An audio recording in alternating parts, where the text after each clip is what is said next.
Chapter 11 Flight into GORN, Part 2. 63. The Khazar 3 could not keep up. It lurched off toward the mountains, its bow tilted and leaning, plowing through the sand beneath it. The giant black command ship, however, drew ever nearer.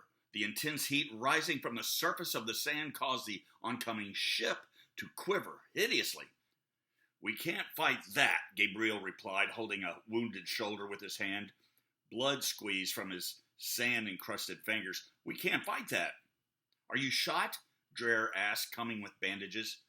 "See to Commander Binder first," Gabriel replied. "He's cut up pretty bad." "I'm fine," Binder said, coming up beside them at the rail, "but I am burned." "I'll see to it," Dreher told them. For some reason, the huge command ship did not immediately follow them. Instead, it slowed as it reached the crippled Khazar 3, then pulled up and turned directly over it like a mother seeing to an injured child. It hovered there. Then, suddenly, it fired down upon the smoking warship with repeated blast fire, knocking it to the desert floor like a jackhammer with each pounding blow.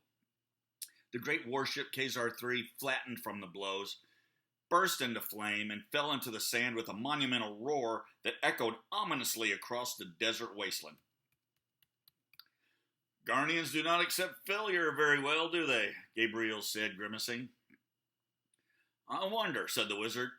"It was foolish to be firing upon the stone bearer. I don't think the general of the Khazar 3 was following orders and paid the price. Anyway, Mr. Percy, stay low. Head southwest for a time and get us away from this infernal desert before we become breakfast to a bear loth. Hopefully we can lose this big ship too if we don't dally." Jasmine had come from below and joined the crew members at the helm, showing her concern. Dreher was already busy playing doctor, and she volunteered to aid him. She herself had a bump on her head the size of a walnut. Should we pause in the mission to retreat back towards safety for some time to reevaluate?" Percy inquired. "It would be unexpected. The enemy would consider us either invisible or destroyed or lost completely." "Continue on," Jasmine ordered. She refused to give up. The stone was calling to her. They were nearing the cave of Zantu-Zak. Quan was sweeping sand off the deck. "What a mess," he moaned. "We lost everything that wasn't attached. All 3 blasters are gone now. And Commander Binder's charger. We have no major weapons left." Gabriel was looking about at the damage. Yes, we lost the tent storage box and all the extra munitions as well. "Wait," he said, scowling. "Something else too. Something else is missing." They looked around. "Not something," Devlin said. "Someone." "Lake?" Quan called. His face went pale. "Lake Tobias, where are you?" "He was standing right beside me when we hit the dune," Dreher said, "firing the blaster." The blaster was gone also, broken off at the mount. The rail and cracked wood mooring were badly damaged from the impact. Quan ran to the back rail, peering out into the wavering distance for his lost friend. "Lake!" he cried. "We have to go back. We have to go get him. We can't just leave him out there like this. What will we do?" The flaming hull of the Khazar 3 was hardly discernible. 2 more warships had joined the command ship, descending to scavenge. Somewhere back there, in the heated rage of the Gharnian desert sand, Lake Tobias from Castle City, Tungulin, had fallen from the ship, and now, alive or dead, the Tungulinian was lost to the forces of the deadly Gharnian desert. All of them knew that a rescue attempt would be futile and would jeopardize their entire quest. They had to think of the greater good, which did nothing to relieve the pain and sadness. Quan Mathilard, Lake's longtime friend, went below with a bottle of wine to be alone and to grieve. They could hear his woeful sobbing. "Head west," Devlin advised Master Pilot Percy. They'll be coming after us again soon, so we'll circle back northward tonight and try to get in behind them. Hopefully we won't find the entire Gharnian army waiting for us there. 64. Night came without any signs of Gharnian ships. The crew of the battered and failing Stardeer were exhausted and weary. The water supply was dwindling, as was the fuel for the ship, and the golden crystal desert below them offered no reprieve. However, the boundary of the desert was drawing close. Withered shrubs and hard, twisted trees sprouted up here and there, and the bony shoulders of the Dake Azar Mountains loomed in the distant eastern skies. Beware the Bearloths, Dreher forewarned them, but offered no explanation of the warning. Damage and injuries were abundant. It was a miracle that Stardeer remained aloft at all. There were squeaks and hissing noises coming from everywhere. Nothing appeared to have gone unaffected by the events of the last few days. Gabriel and Binder suffered the worst injuries, however. Neither was incapacitated. Under Dreher and Dedlin's care and supervision, ample recovery ensued. Stardeer drew to a stop over the first water hole they came across. The ship was refilled, as were all canteens and the bellies of the thankful crew. They searched, but no fuel could be found in the desolate hills. They made camp, and a quiet night, without the comfort of a campfire, slowly passed. As Stardeer hesitantly took to the sky the next morning, Dedlin called everyone to the helm where Pythagoras was now navigating. As some of you have noticed now this morning, we are not one, but two short, leaving our crew now 7 in all, he stated coarsely. Voluntarily, Master Pilot Percy left us during the night to attempt to go back and find and aid our good but unfortunate castle ranger companion, Lake Tobias, if he can. He is adept in the wildlands and can manage if anyone can. I would have gone with him, Quans cried, bursting into tears. As would I, Commander Binder said. I feel responsible for Lake's accident. I had noted that the fuel was low but didn't do anything about it. Besides, I'm Lake's commander. I should have been given the chance. Dedlin held up his hands. What's done is done, he said to them. I'm sure we all would have gone after him given the chance, but all of us cannot. Percy insisted because he had been the pilot at the time of the mishap, and so ultimately the fuel status of the ship was his responsibility. After all were bedded down last night before departing, he came to Jasmine, Prince Gabriel, and myself, and we discussed it briefly. Sending one back seemed prudent and conscientious. Any more than that could jeopardize this mission, so we concurred, and so he quietly departed on one of the sleds. If Lake is yet alive and not found sometime this very morning, he'll not last the day in that pitiless desert without aid and rescue. I would have liked to say goodbye to him, Pythagoras said. I did like him. He was becoming an adequate pilot in his own right. No one better than a Mahekian to travel this desert, Gabriel said. I do wish them both the best. They're missed, Jasmine said, looking at the western sky where the night had now melted away. Losing Percy, the Mahekian, was hard for her to bear. Farewell, my friends. May our paths cross again someday soon, I pray. 65.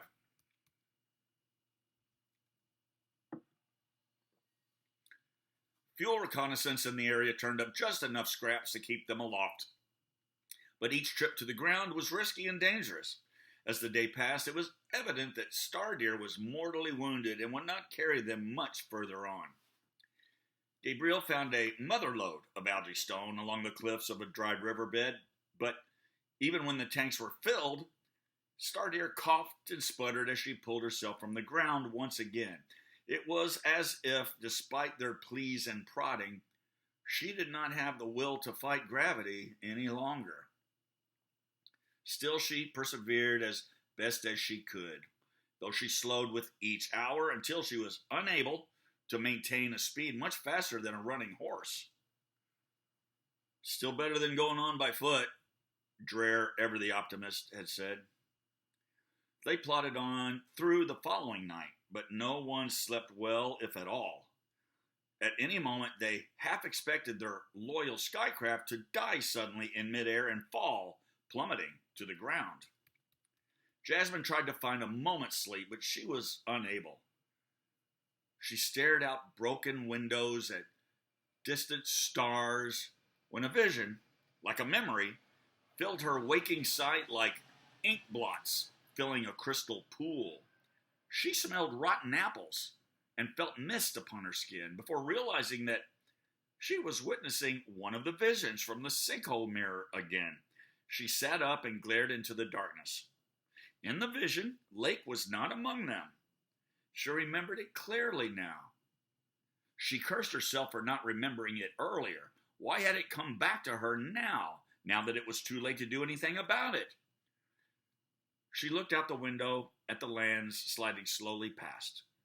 Below, gray rocks and shadowy, leaning trees crept steadily past them. A cold chill rode up and down her spine like the keys of a bony flute. She thought she saw something down there.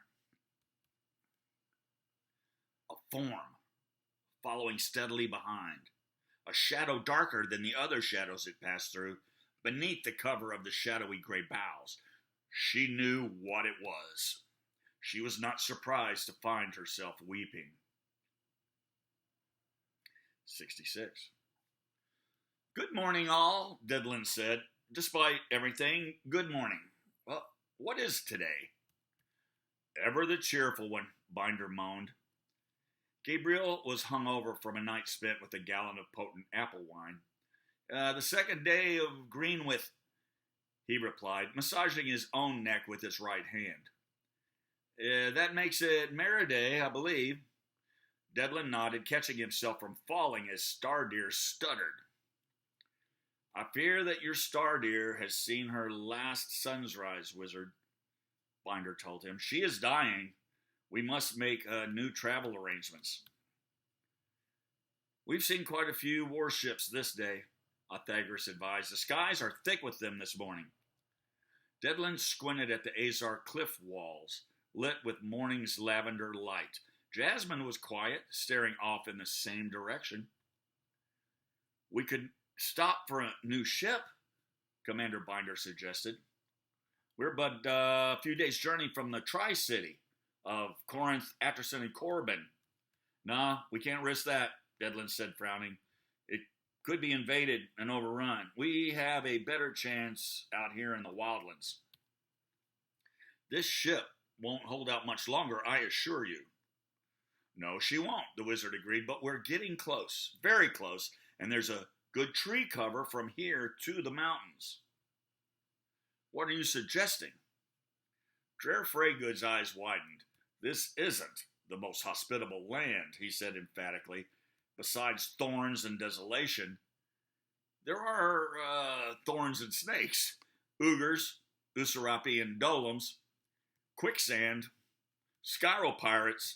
Stardeer nearly stopped in mid-flight, chugging and coughing. The crew tumbled forward. The turbines blew out black ash, and with a painful whine, she continued slowly onward. Gather up your belongings, my friends, and only the bearable essentials, Devlin told them. Stardeer, my gracious girl, will not last out this day. They doused Stardeer with flammable liquid and set a timed explosive under the main turbine.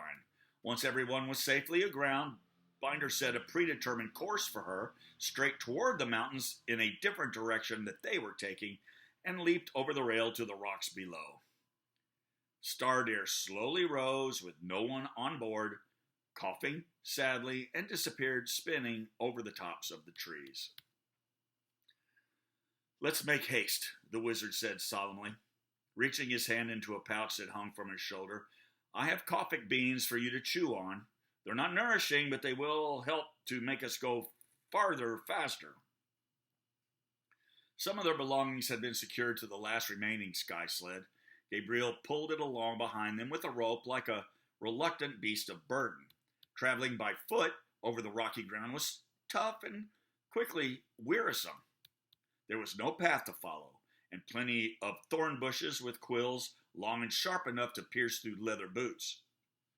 Often spiny trees grew together, so dense that their limbs seemed to be knotted together to intentionally thwart the grounded travelers from passing through. Commander Binder led the way, swinging an axe at the larger brambles. Dreher and Ott followed close behind with their machetes. Within the hour, an echo of an explosion rang throughout the hills. No one uttered a word, but there were a few thoughtful sighs. Deadland's Stardeer was gone. They were forced to clamber up the rocky embankments to keep their course, or to squeeze through cracks and cross deep ravines. Loose rocks and boulders prattled noisily down the steep slopes around their feet, echoing ominously. There were deep fissures in the earth, as if formed by recent earthquakes. Never had any of them remembered seeing so many snakes and spiders, which was overall creepy to them. Something slithered or scrambled away from them with every few steps they took. They marched day and night, stopping only to eat in a patch of shade, although they enjoyed no feast. Near dawn, they found a cave that could bear them all, and they slept through the morning and midday, taking turns at watch. Before dusk, they warily headed back out again. The thorn bushes grew further apart on their second night of foot travel, allowing them easier passage. The ground beneath the trees was sandy and dusty, with little or no undergrowth. Jasmine walked second in line, only after Deadland. Often she would pause and close her eyes as she thought she felt the stone called to her, and she would guide them this way or that, though most of the time she was not exactly sure.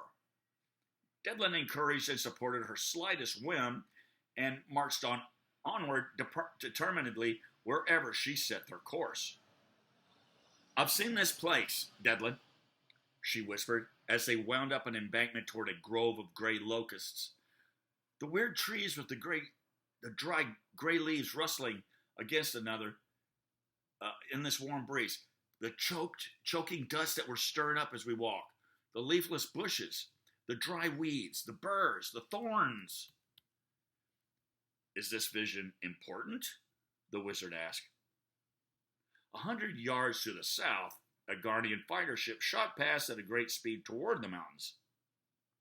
The crew paused in the shadows of the steep incline until they were sure it was gone and that none followed. "I believe that it is," she answered. "There's something out there. Something hungry."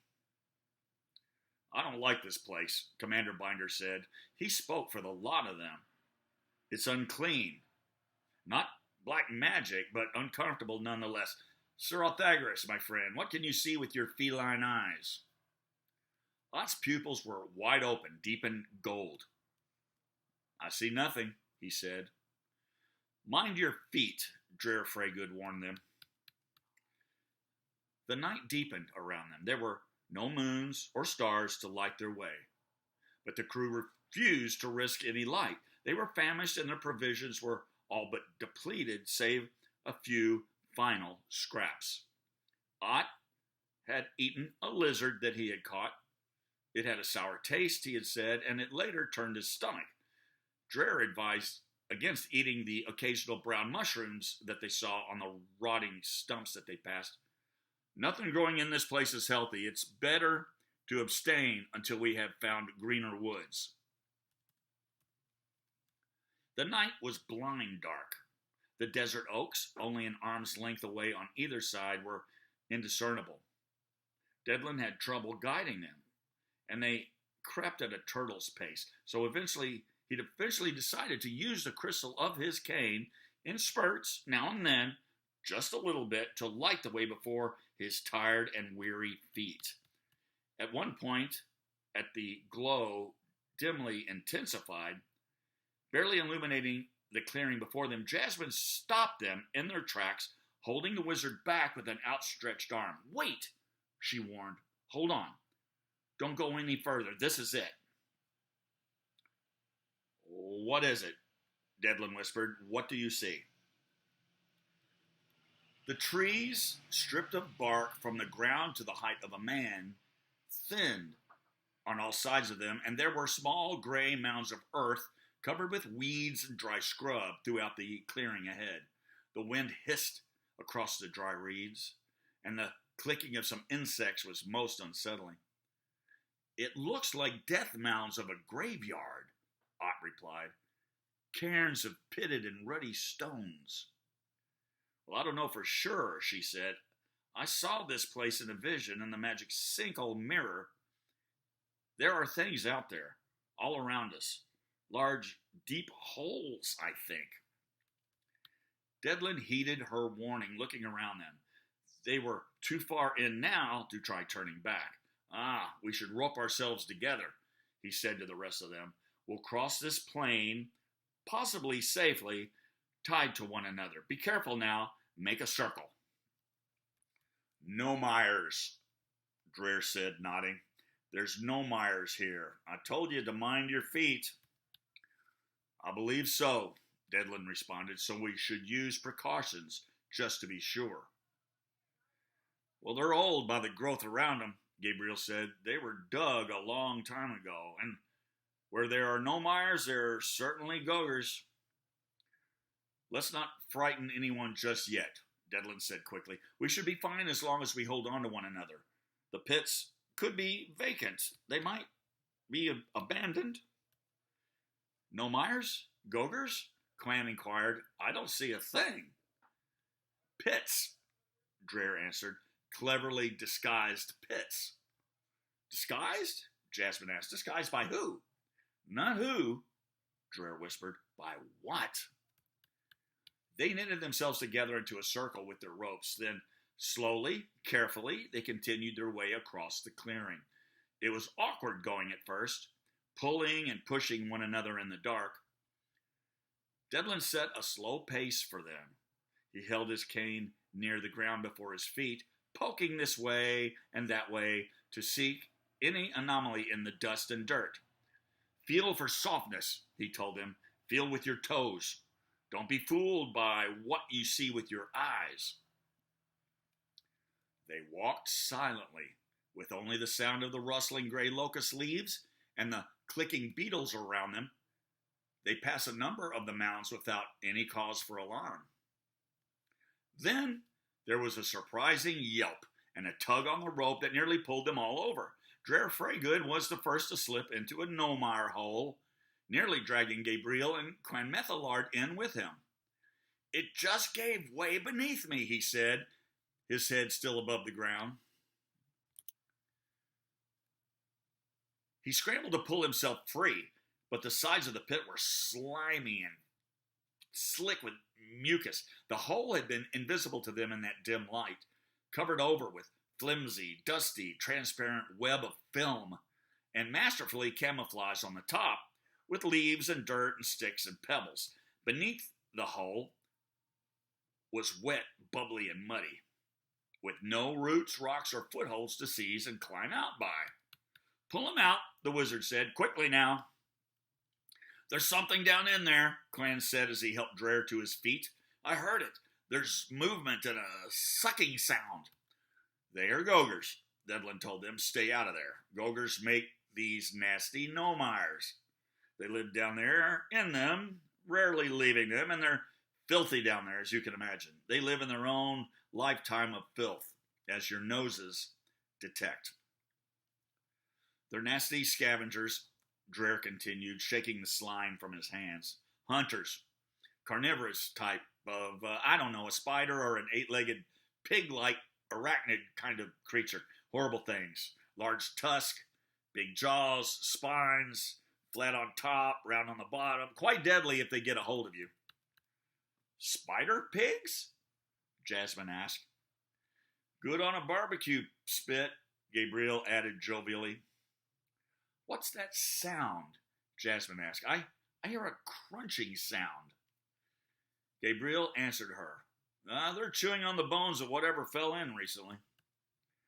Suddenly the ground beneath Jasmine's feet gave way and she slipped into another hole, spinning upside down. The ropes went taut. She shrieked and she dangled, trying desperately to pull her feet back down beneath her. She felt something move against her cheek, licking her neck with a hairy, wet tongue. She squealed and frantically thrashed at it as the men quickly heaved her up and out. Let's be careful now, Gabriel said to them. Some Gogers are bigger than others. As they crossed the Nomar field, only Devlin and Binder managed not to plunder into a cesspool hole. Jasmine slipped twice, and Dreher had the unfortunate distinction of falling in 3 times. Still, they crossed the Gogar clearing, getting filthy but fairly unscathed, the lines behind being held more taut. Fortunately, Gogers were basically lazy creatures by nature, since their prey usually plummeted directly in upon them without any chance of escape. There, they could inject them with their paralyzing poison and toy with them until their insides liquefied to be devoured at their own lethargic pace. The crew had awakened quite a few of them, leaving them all hungry and upset, with much work to do on repairing the broken camouflage coverings of their Nomar den lids. When the unnerved fellowship entered the dark trees on the far side of the Nomar pits, where the thorny thickets and rocky earth returned underfoot, they felt safe enough to remove their ropes from one another. They shared their meager water reserves and continued their pace through the waning hours of the night, grateful to get past the slimy holes and a possible tragedy there. Well, the Gharnians are welcome to follow us through that, Binder said. To the north, between the dark, dull leaves of the trees, above the hilly crags at the mountain's feet, a fleet of Gharnian warships idled silently, joined together with catwalk cylinders as if they were convening. The crew turned their faces away from that direction and picked up their speed in the direction that Jasmine led them, toward the south, where Uran, the soft, rose-colored moon, dove into the failing trees on the horizon. They slept uneasily through the next day against a wall of dead trees that appeared to have been formed from some great deluge in a canyon base long ago, now dry. Dreher alone had gone hunting and brought back 2 small squirrels, some onions and tubers, and a bag full of bitter, barely edible dandelion spinach greens, which he put into a stew. It did not taste good, but it was important that they ate something to keep their energy level up. There was no cloud covering that evening, so they remained hidden until the suns had fully set. Commander Binder gently took Jasmine's shoulder as they made preparations to depart. "We're moving," he said softly. "What?" "Oh, Binder," she said, obviously startled from a dream. "Oh, it's you." Your Highness?" "I just had another dream," she said to him, as she sat up rubbing her eyes and nose. She had leaves and dust stuck to her face and in her hair. "Or a vision or whatever. It concerns you, Benjen, so let me tell you about it now before I fully awaken and it fades away." "Go ahead," the commander said. She focused. "You are running. You're with Othagris and others, but I can't say exactly who. In a cave, I think. You're running from something. Actually, you're running away from many things, Binder. They're chasing you." "And you?" he asked. "You're not there with us?" "I'm not there. Devlin and Gabriel aren't there either," she said, squinting into space. The vision was fading away quickly. In this vision, it's very brief. You'll find yourselves in the fork of a cave, and you'll have to make a decision on which way to go. Okay. One way to the right leads down into a dark tunnel. The other way directly before you runs uphill a short distance toward what appears to be a dead end, a wall. That vision, he wondered, is it a precognition of things to come? I believe so. I believe that it's an event that is soon upon you, Commander. Like I saw those Gogor Nomires. But this one, it's different. Much worse. It's frantic. It might be a deciding point in your life. Binder nodded. Hard to believe, but he listened. A dead end, you say? Perhaps it's a trap then? Jasmine frowned. I don't believe that it's a trap, nor even a dead end. Just don't take the easy way. Take the fearful tunnel way down to the left instead. Commander Binder, or you'll perish. That's what I saw. No? Take the path that leads to what appears to end at a rock wall. I know this makes no logical sense, but it's right. I tell you, run for the dead end and do not stop when you reach it. Do you understand? Lead them all and keep going right through it at full pace. It's not what it appears to be. This will save your lives. I will, he said to her, although still not fully believing any of it. He agreed, just to appease her. I'll do it. Whenever this time comes. Now that part he meant.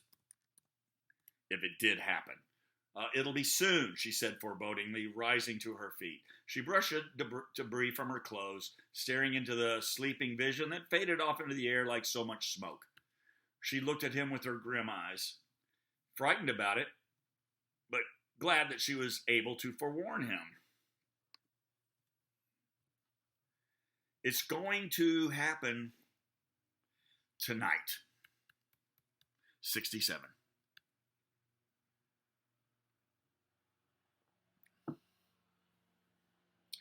They wandered through what once might have been an ancient pogrom of a defeated phalanx in retreat, corroded and rusted and skeletal beyond much recognition or any remembrance. Caves were common in that area, but they knew that none were the one cave that they sought. They were able to follow some sort of trampled footpaths in the brush later that night and make way weaving and crisscrossing the hills haphazardly whenever their direction suited them. Sometimes they saw fat, webbed footprints in the mires and puddles that appeared to be semi-human, but those who knew who or what made them would not tell the rest until they had safely passed the region by. Occasionally, Jasmine would veer away from their path into tougher brush if the call of the stone led her, and none questioned her. Instead, they followed wherever her instincts led them. We're crossing the salty rim of the once great Barton Sea, Devlin ventured to say, to break the silence of lingering fear and exhaustion, emptied into the outer oceans beyond the mountains through breaches in the earth caused by earthquakes many centuries ago. The firmament was rocky and porous, like hard, solid sponge, completely depicted of anything green or wholesome. There was a strange odor that sometimes wafted by, an effluvium of their nostrils. Familiar, yet strange enough, no one could define it with certainty. The place was wicked, of that they were sure. Sometimes the ground beneath their boots crunched like tender flakes of glass as they crossed vast lakes of ancient white shells from that salty sea long ago.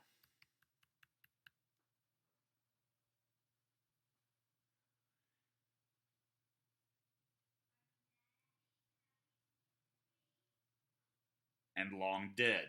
The bleached rocks were full of fossils and bones of strange plants and animals long ago extinct, protruding like markers on great oceanic tombstones. Huge bones and skulls of monstrous fish and other long-lost marine life littered the deepest gullies, and now the ancestors of great mangroves grew there in the remaining inland salt marshes, and Albanian trees on higher grounds with giant spreading roots and intertwining branches.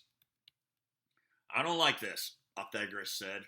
It's a massive graveyard and doesn't like our passing. I have the oddest feeling that we're being watched, Dreher Freygood whispered after he could stand it no longer. I can't see any eyes, but I can feel them. Yes. Just hush and keep on walking, Devlin warned. If we're lucky, and they're not too curious or hungry, they might just leave us alone. There were movements in the dry reeds to the right, and more rustling directly behind them, followed by airy, croaky whispers. The crew began to detect movement all around them, subtle and secretive, and shapes began forming in the dark between the mangrove clumps, moving along with them on a parallel path. Well, what are they? Tell me now, Jasmine needed to know, pulling close to Gabriel. Whatever they are, there's an army of them, Ott said. We're in their territory and surrounded by them, and they're drawing in closer every minute, for whatever purpose unknown so far. Hopefully curiosity and nothing more. Well, keep your heads down, eyes forward, weapons at hand, Devlin said. They're getting restless and contact is most likely inevitable now, but worse than that, my friends, to compound matters even worse, I feel. Before Devlin could finish his sentence, a feeling of fear and cold dread washed over them like a wave of ice water in the air. From behind them, something very evil was drawing near. The Morgoth has come upon us again, Jasmine said aloud, and her words caused a weight of helplessness to fall over the crew. The hellhound has reached us again. It's coming up that path. God's help us, it's coming, and we're right here, out here in the open with no place to go. Maybe we should separate and run, Quan suggested, rising panic apparent in his voice. No, they would all overcome us immediately, Binder said. We must stick together at all costs. For another hour, they strode uncomfortably through broken scrub over crackling sedimentary rock. Forgotten abutments of old bridges and stretches of what might have once been cobblestone streets, but with no discernible patterns or directions. There were strange sounds around them that came and went, some near, some far, chortles and cackles, croaks and grunts, things that glowed green in the cracked trees with bodiless teeth and eerie luminescence with a fetid stench. Churlish folk approach, Devlin said as it began. The woods around them suddenly sprang to life. Shadows turned into shapes, and bent figures approached from all sides from out of the trees. I knew it, Gabriel muttered. Cave ugres, cave ugres. A very large tribe of them, Devlin said. Footprints or no, I would know the smell of their foul stew, full of the most hideous ingredients anywhere. Now, these dumb cannibalistic creatures attack on impulse, my friends. Do not startle them or move abruptly. Look for the leader. Kill the leader first if you can. It may confuse them temporarily. Jasmine's heart was leaping. Gogers and ugres. Now, flat, bald heads could be seen emerging from the misty shadows, and the glare of dull, green, bulbous eyes beneath thick, hairy brows, high on their frog-like heads. The ugres were small in stature, but with long, muscular arms, big feet and hands. Many carried clubs. The crew marched on, staggering and stumbling as they watched the figures in the trees, dogging them with certain cruel intentions, each minute seeming like 10. They're getting very close, Ott said, growling, claws retracting. Too close. I'm tired of them. I'm ready for whatever they've got. Enough of this. Let's hit them now. From all sides, the ugres suddenly advanced in upon them, barbed spears withdrawn, forcing the crew to stop in their tracks and form a tight circle back to back. They were awful creatures to look at, part men, part frogs, moist, mottled greenish skin, brown skin with hairy patches on their shoulders and torsos. They wore no clothes.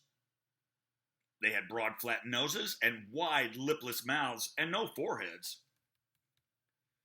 Their bulbous, glistening, yellow-green eyes nearly on top of their heads were cold and dull, devoid of intelligence or apathy. "We're trapped," Binder said. "We have to make our stand right here, right now." "There are hundreds of them," Ott growled. "I don't care about them," Clan blurted, his voice riddled with terror. What about the..." "How very kind of you to remember me, young Clan Methelard," said a voice from behind and above them, a voice so innately evil that the crew instantly wavered in bone-marrow fear. Dreher Freygood and Commander Binder crumbled helplessly to their knees.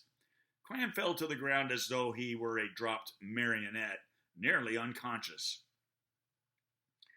"And to lead us here to the doorstep of the Great Stone." The great black dog came lumbering slowly up the hill behind them, red eyes glowing in the void of its smoky mass. Thick, foamy slime hung from its lips. The oblivious ugres parted for it as it drew near, then closed back in behind it. "We are so close now, aren't we, Your Highness?" Gabriel turned to the sky sled, knocking all the gear off of it onto the ground with his forearm. "Jasmine," he said, seizing her by the wrist, "you must go now." The Morgoth snarled, its eyes blazing like red flames. "I am here for the key and the stone," it said. From behind it, two great glistening Gharnian command ships, even larger than the one that had mercilessly shot down the Khazar 3 in the desert, drew in close and stopped, hovering above the dead trees behind their immense demonic pet, blocking out all heavenly lights. "Will you oblige me willingly or die? One breath from my mouth, and you will evaporate into nothingness from which you came. Surrender instead, and your remaining days may live out in prolonged agony." The crew scrambled to gather their wits. Devlin began chanting. He was summoning all the powers at his disposal and was passing the benefits of every good spell he could muster to the trembling crew about him. They could hear the hydraulic opening of doors from the command ships above them. The Ugre King began shouting orders from his perch on a nearby caravan carried aloft by his courtiers. It was clear they were preparing an attack. "Go, now!" shouted the prince, ripping the entrusted key from around his neck and shoving it into Jasmine's trembling hand. "Here," he said, handing her one of the boxes that had fallen to the ground. "This is your only chance now, Jasmine." Gabriel grabbed the guide stick as the shrieking ugres charged them from all sides. "Go!" "Don't be stupid," the great dog said. "You cannot escape." "Surrender, King Day," boomed a voice from the warship. They were still looking for a man. "Find the young king." The great dog, shifting shape, wailed. Jasmine took Gabriel's face in her hands. She looked deeply into his fearless eyes. "I love you," she said, and kissed him quick. Gabriel shifted the sled forward, and with a push on the accelerator bar, it went spinning off, upward, toward the trees, Jasmine clinging desperately on with hands and legs. He watched her sail helplessly away as he feared for her life. For he could help her no more. She was left to finish her quest all on her own. Then, strangely enough, at this ending of all things, his mind went to Princess Amber Lee, his betrothed, and he suddenly felt selfish and alone. He had lived his whole life a fool and must die here and now full of regret and shame. He turned to face his enemies, and he drew his sword and his blaster. "If this is truly the end of all things, then what an end it shall be," he cried to his fellows. "Fools!" The Morgoth howled with an ear-splitting, gut-wrenching shriek. It leaped for Jasmine, nearly flying across the clearing in one supernatural bound, its drooling mouth agape. Suddenly, before its eyes, Jasmine was instantly gone. The sky sled sailed up and over the trees with nothing on it except for a small wooden box sitting squarely in the seat. "Where is she?" it wailed, poised to strike. It turned its wrath back toward the small crew, gathered just a few yards away. Around its shadowy edges, flames ran and flickered. "What kind of magic is this? Where have you hidden her, wizard?" "There now!" Devlin cried, lighting up the entire clearing with 1,000,000 dazzling fireballs. The dog cringed from the bright light, but it noticed then 2 small hands emerging from the wizard's passage box, clinging tightly onto the seat of the retreating sky sled. It was a simple magician's trick. She was hidden in the small wooden box. The Morgoth sprung like an explosion from the earth, its mouth unnaturally wide to take in the sled and rider in one monstrous bite. But Jasmine had just passed out of its reach in its current form, and the Morgoth missed by mere inches, crashing back down into the trees and thorns below her, rolling with a raging howl. The forest exploded into red flame. Shrieking and croaking, the snarling, biting ugres attacked from all sides. Commander Binder, spinning back and forth, threw them like burlap seed bags into the thorns, although they continued to clamber back upon him in greater and greater numbers. Troops of Gharnian soldiers flew down lines and ladders to the ground as chaotic blaster fire began to echo madly throughout the valley. Devlin lit the trees with a fire of glorious white and gold. The small troop of 6 put their backs together to make this one last stand so valorous that it would go down in the annals of all time as the most courageous and heroic battle ever fought in the great kingdom continent of Day. "Never surrender!" Devlin cried, and a blue flame shot from his cane, engulfing a wave of attacking ugres. "For Tungulin!" Binder decreed, swinging his axe right and left, hewing off ugre heads so that they piled at his feet. "Come die before my blade!" Gabriel swung his sword and fired repeatedly with his blaster. "For Berja!" he cried, as Gharnians began pouring into the clearing, hauling great black nets to capture prey. "And Azael Dindayan, my father, the king! Come, enemy, I await you!" Ott pounced, ripping everything in sight to pieces with his fangs and claws. "For mead!" he bellowed ferociously. There was nothing civilized left in the Thordian. He had reverted in nature to the wild animal that lay suppressed inside of him, furious, feral, and deadly. His thunderous growl shook the ground and caused the hair to stand up on the back of the neck. Dreher and Clan stood back to back using swords and blast guns. The fearsome and tenacious ugres were piling up at their feet. "For Tungulin!" they cried, "and King Titelvan too!" Devlin Dane was at his most glorious. He seemed to be clothed in white fire. His wrath was great and unfathomable to the mindless ugres that came after him to their deaths. Never had the Gharnian cave ugres or Gharnians seen such fury. "For the kingdom!" was Devlin's solitary battle cry. Ugres spontaneously burst into flame all around him. He attacked like a whirlwind berserk.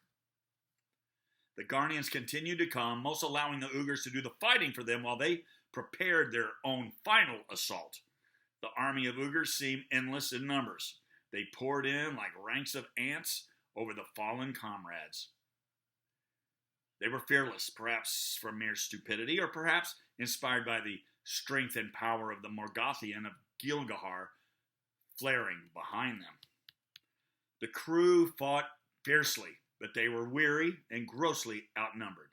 As the battle unfolded, the air was soon filled with a confusing cloud where no one could discern friend from foe.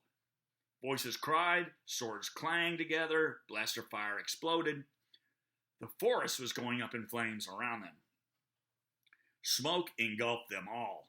The giant black hound of Garn did not stay to fight. It was already off, hot on the trail of Jasmine Day, and her key, and eventually the Great Stone of Power. It knew that the Stone of Destruction was so near now, beckoning them both. 68.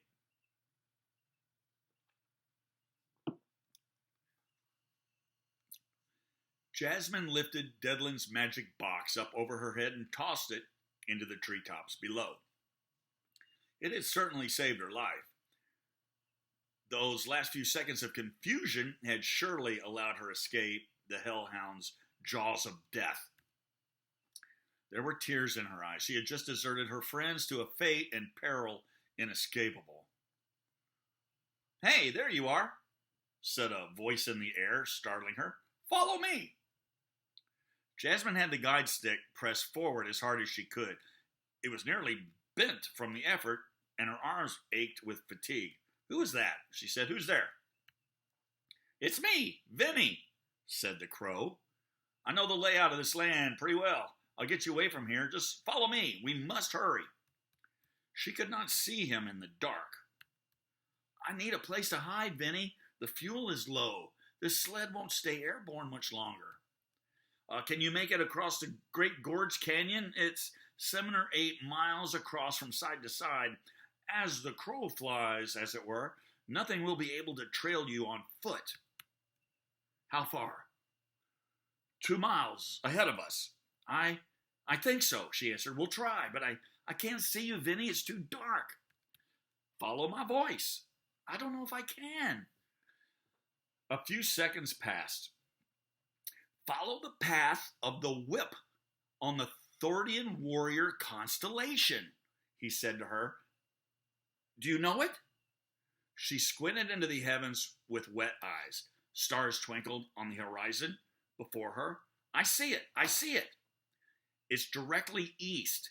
Just follow the path of the warrior's whip. Can you do that?" "Yes," she said. "How did you find us? How did you find me?" "Well, that was easy," the crow answered. "The Morgoth followed you. I followed the Morgoth. Pray it cannot quickly sprout wings." That's the end of chapter 11. The final chapter of the book, chapter 12, is to exact tomorrow.